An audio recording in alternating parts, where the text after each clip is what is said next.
മമ്മൂട്ടി ചിത്രം ദേശീയ അവാർഡിന് കേരളത്തിൽ നിന്നും അയച്ചിട്ടില്ല. ദേശീയ പുരസ്കാരത്തിൽ മമ്മൂട്ടിയെ ബി.ജെ.പി. സർക്കാർ മനഃപൂർവ്വം തഴയുന്നു എന്ന വാർത്തയൊക്കെ പുറത്തുവന്നിരുന്നു.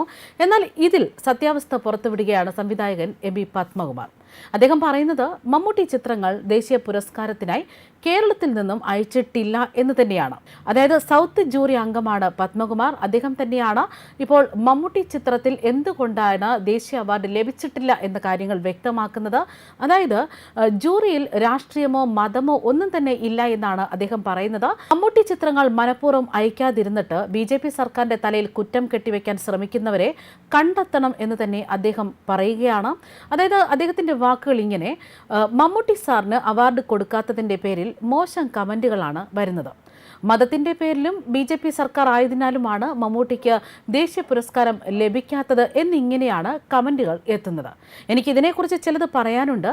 ഈ അവാർഡ് പ്രഖ്യാപന കമ്മിറ്റിയിൽ ഞാനും ഉണ്ടായിരുന്നു. സൗത്ത് ജൂറിയിൽ ഞാനും അംഗമാണ്. എൻ്റെ മുന്നിൽ മലയാളത്തിൽ നിന്നുള്ള സിനിമകൾ വന്നതാണ്. ഞാൻ ആദ്യമായാണ് ഒരു നാഷണൽ ജൂറിയിൽ പോകുന്നത്. അതുകൊണ്ട് തന്നെ വളരെ ഗൗരവമായാണ് അതിനെ സമീപിച്ചത്. നഷ്ടപ്പെട്ടു പോയ സിനിമ തിരിച്ചു വിളിച്ച സംഭവം വരെ ജൂറിയിൽ ഉണ്ടായിട്ടുണ്ട്. അതെനിക്ക് വല്ലാതെ സന്തോഷം തോന്നി. ഇത്രയധികം ശ്രദ്ധിച്ചിട്ടും എന്തുകൊണ്ട് മമ്മൂട്ടിക്ക് അവാർഡ് കിട്ടിയില്ല എന്നായിരിക്കും എല്ലാവരുടെയും ചോദ്യം. അതിനുത്തരമുണ്ട്. 2022 കേരളത്തിൽ നിന്നും സൗത്തിൽ നിന്നും അയച്ച സിനിമകളുടെ ലിസ്റ്റ് എൻ്റെ കയ്യിലുണ്ട്. ഈ ലിസ്റ്റിൽ മമ്മൂട്ടി സാറിൻ്റെ ഒരു സിനിമയും ഇല്ല. നൻപകൽ നേരത്ത് മയക്കം മാത്രമല്ല, മമ്മൂട്ടിയുടെ ഒരു സിനിമയും നാഷണൽ അവാർഡിന് അയച്ചിട്ടില്ല. ഇതാരാണ് അയക്കാതിരുന്നത്? സിനിമ അയക്കാതിരുന്നിട്ട് മുൻവിധിയോടുകൂടി ആരൊക്കെയോ ഇരുന്ന് പടച്ചു വിടുകയാണ് മമ്മൂട്ടിക്ക് കിട്ടിയില്ല, ബി.ജെ.പി. സർക്കാർ കൊടുക്കില്ല എന്നൊക്കെ. ആരാണ് മമ്മൂട്ടിയുടെ സിനിമകൾ അയക്കാതിരുന്നത് എന്നതാണ് ഇവിടെ ചോദ്യമാകുന്നത്. അതിൻ്റെ പഴി മുഴുവൻ ബി.ജെ.പി. സർക്കാരിൻ്റെ തലയിൽ കെട്ടിവെക്കുന്നത് ആരാണ് എന്നത് കണ്ടുപിടിക്കണം. കള്ളത്തരം പറഞ്ഞ് സർക്കാരിനെ ചിലർ അധിക്ഷേപിക്കുകയാണ്. ഞാൻ അവിടെ ജൂറി ആയിരുന്നത് കൊണ്ട് പറയുകയാണ്, രാഷ്ട്രീയത്തിൻ്റെ പേരിൽ സർക്കാരിൻ്റെ യാതൊരുവിധ ഇടപെടലും ഇതിലുണ്ടായിട്ടില്ല. ഇത് ഞാൻ നേരിട്ട് കണ്ടതാണ്.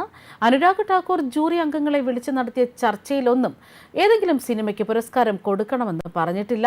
ഓരോ സംസ്ഥാനത്തും സിനിമകൾ നേരിടുന്ന പ്രശ്നം എന്താണെന്ന് മാത്രമാണ് അന്ന് അദ്ദേഹം ചോദിച്ചത്. ഇതിൽ ഇടപെടൽ വന്നിട്ടുണ്ടെങ്കിൽ അത് സർക്കാരിൻ്റെ ഭാഗത്തു നിന്നായിരിക്കില്ല, സർക്കാരിൻ്റെ പുറത്തു നിന്നായിരിക്കും.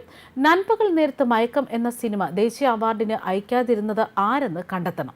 എന്തെങ്കിലും സത്യമുണ്ടോ എന്നറിഞ്ഞിട്ട് വേണം ഒരു സർക്കാരിനെ കുറ്റം പറയാൻ എന്നാണ് പത്മകുമാർ പ്രതികരിക്കുന്നത്. ന്യൂസ് ഡെസ്ക് കർമ്മ ന്യൂസ്.